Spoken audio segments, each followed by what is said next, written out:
In today's episode, I speak about the question whether having fun and enjoying life is irresponsible when building and growing your business. Hello and welcome to the Successful, Sensitive and Intuitive Entrepreneur podcast. My name is Lydia Sophia Wilmsen and I am an intuitive success mentor for sensitive entrepreneurs. In this podcast, I speak about the challenges sensitive and intuitive entrepreneurs face. I offer you new perspectives and solutions, as well as experiences of other entrepreneurs. Plus, I speak about my personal experience of being a highly sensitive person who has successfully built and scaled 2 businesses. All of that with the goal to make you and your business even more successful in your very unique and authentic way. Have fun and enjoy.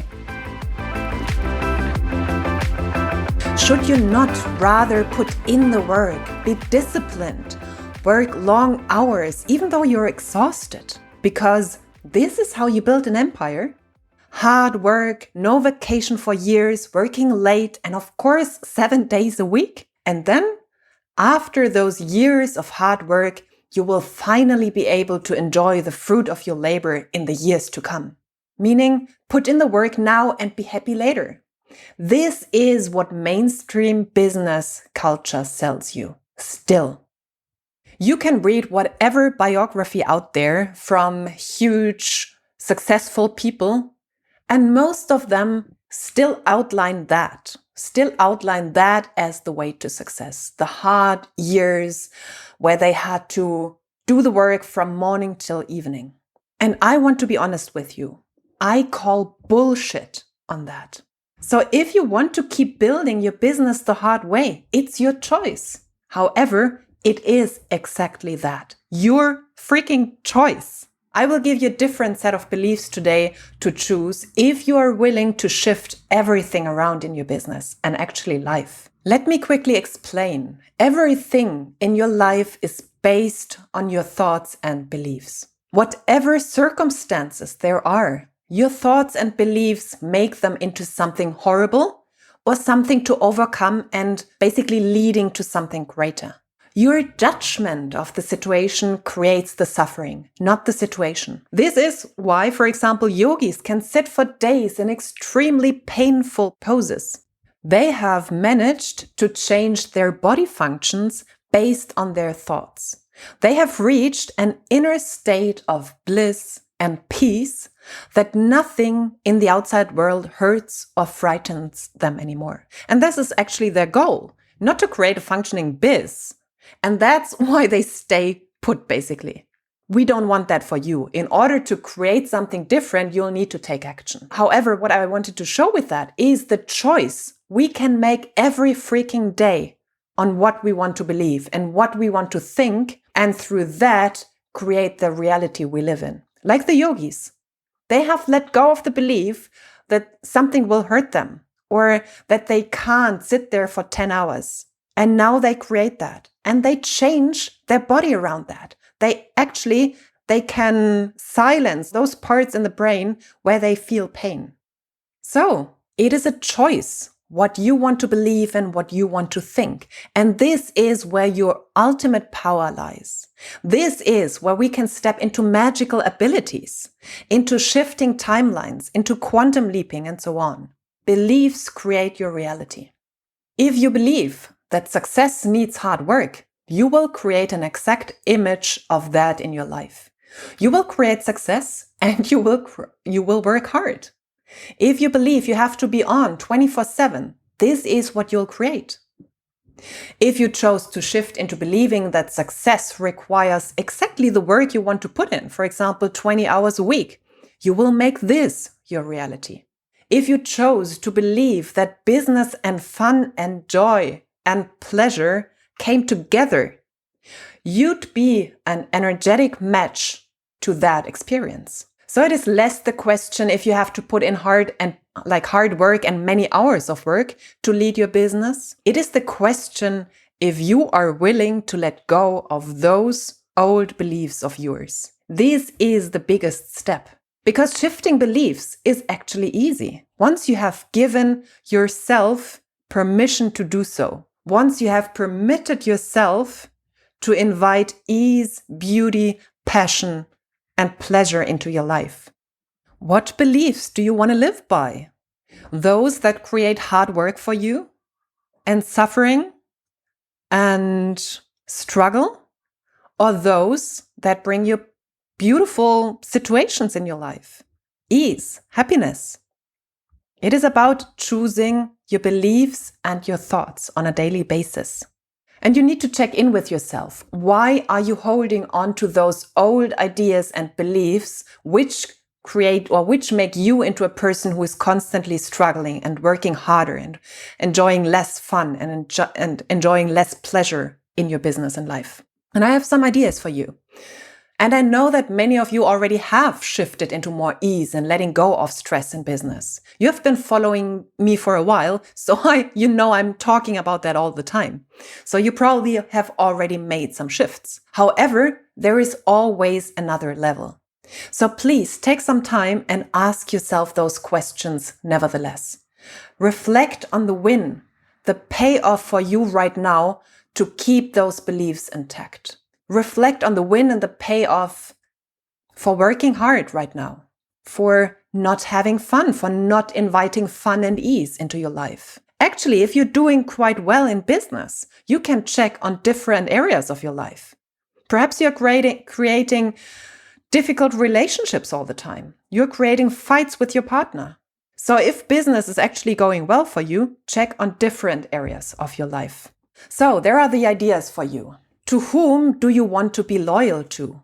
Like always having in mind you choosing hard work, you choosing a lot of work, not earning a lot of money with that. So this is your scenario right now, and I ask you about the payoff and the win.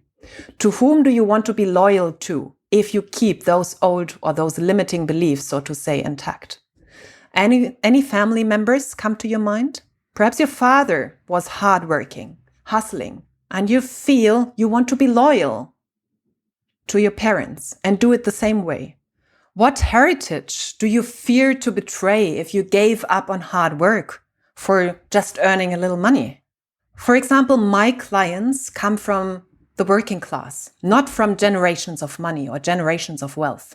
Working less and earning millions creates almost a split in their mind. And we do have to do some work around that. You are not betraying your legacy when you create wealth for the generations to come. This is the shift which has to happen in you. But first comes the realization that actually you are playing small, you are staying in the work hard and just earn a little bit of money culture or class because of the legacy of the generations behind you who have done the same. And you stepping out of that means or was like a feeling of breaking, like betraying those generations before you. Another question you can ask yourself, whose permission are you waiting for? Or if working hard is a badge of honor to you, who would be giving it to you? Which group do you want to keep belonging to? The hustlers, the saints, the poor, those who are not morally wrong? And why? Whose rejection do you fear if you gave up that old way of being? Your old circle of friends? Most of my friends earn a fraction of what I do, and some with jobs they don't really enjoy. And I really had to deal with that guilt and fear of rejection. That if I made huge money with working a fraction of the time they do nowadays, that they would reject me or not like me anymore.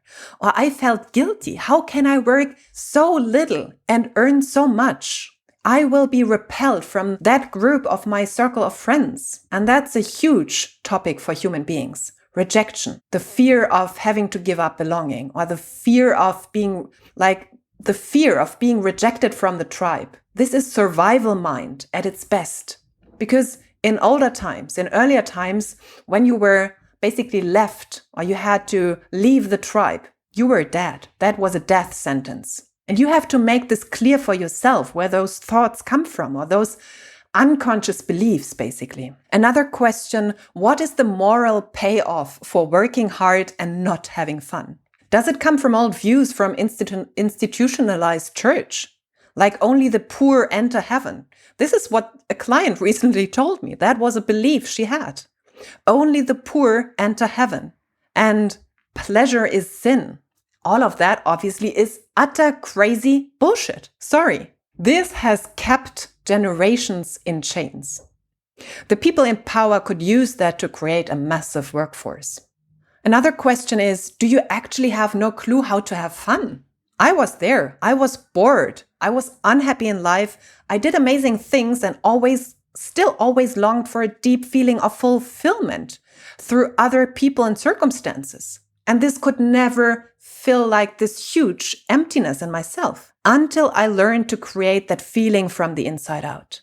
Now I can be happy almost at the click of a button. So if you have no idea how to have fun, of course, you will not include this into your business reality. Towards whom are you irresponsible when you have fun and work less? Children?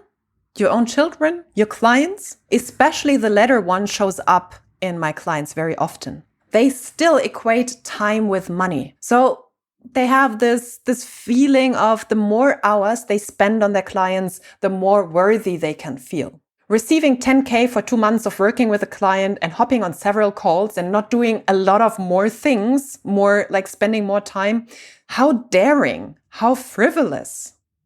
So listen to those voices in your head, where when you stop equating time and money, they lead you directly to the root cause. Like, can you serve even more clients and spending less time on them? Is that okay for you? Or what comes up? Are you irresponsible? Are you not taking care of them? A big one in women. A big one in women who overgive all the time and deplete themselves massively. And last question, how can I create wealth when the world is suffering? When my people is suffering, my family is suffering? That one is a big one. And I want to ask you, how can you not? How can you actually help people if you have nothing to give? So this question, like this equation of having nothing and being a good person instead of having so much and being able to help, this has been like put into generations of people. That's like a huge brainwashing which has been going on. And this is something you have to step out. So really take some time to think about those questions. Go deeper. Journal it out. What has you kept?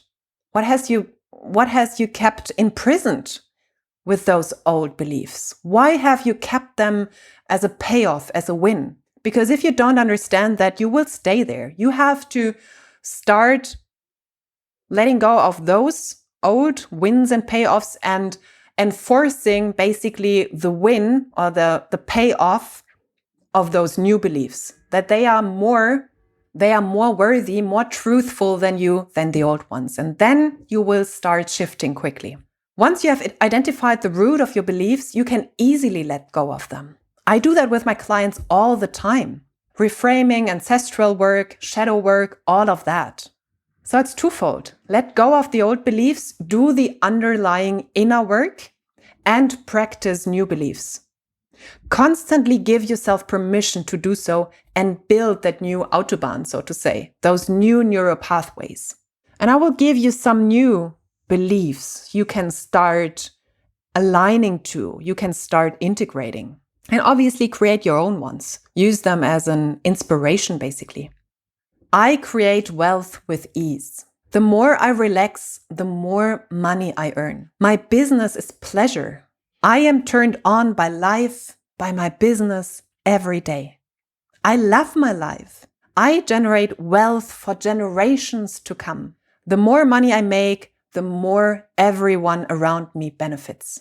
The more fun I have, the more my business flourishes. I make money while I sleep. I am open to receiving. I easily hold the frequency of money. I do what I love. Every moment is filled with infinite pleasure. I live pure and utter freedom. My energy elevates the planet. I can achieve anything I desire. Miracles come my way. Magic happens every day. Every day just keeps getting better and better. This is just a little list of some of the thoughts and beliefs I use. And you can check in with yourself. Do you feel the difference between a stressful and heavy workday and those beliefs, those I just told you? It is your choice what life template you want to live by. And you can choose a new every single day. And don't just tell those beliefs to yourself once. If you have lived on the old template by default for decades, you will need to put in some shifting in order to constantly live on the new lane, drive on the new Autobahn, so to say. There comes a tipping point though, and you'll see your life mirroring those new beliefs. Simple, not easy. Keep going and you will create paradise on earth. It is never the question if it's possible. It is the question if you are willing to go there, if you are willing to give yourself permission to believe that. And once you have done that, once you have given yourself permission, everything can change. And you can have ultimate fun, ultimate joy in business, in life, not work many hours anymore, make millions, whatever you want to do. If you want support with that, you know where to find me. And I just wanted to share a lovely testimonial with you, a testimonial a client recently wrote me. It's really beautiful. And I just cite the last 3 sentences for you. I can only recommend everyone to make dreams and visions come true with Lydia. She knows the way there. She knows the way to the stars. There you go. That's my mission. So whenever you're ready to reach for the stars, just message me. Did you like this podcast episode? Then I would be super grateful if you gave me a 5-star rating and review on iTunes. And please subscribe to the podcast and share it with people who you know can benefit from it. You can find all links to my social media profiles, my website and contact form in the show notes. And whenever you're done playing on your current level and you're ready to embrace a life of more, ready to unapologetically go for your biggest dreams in business and life, like working less and earning so much more money, just one example, message me and I'll get back to you with more info on how to make it happen. Thank you for listening, and until the next episode, much love to you, Lydia.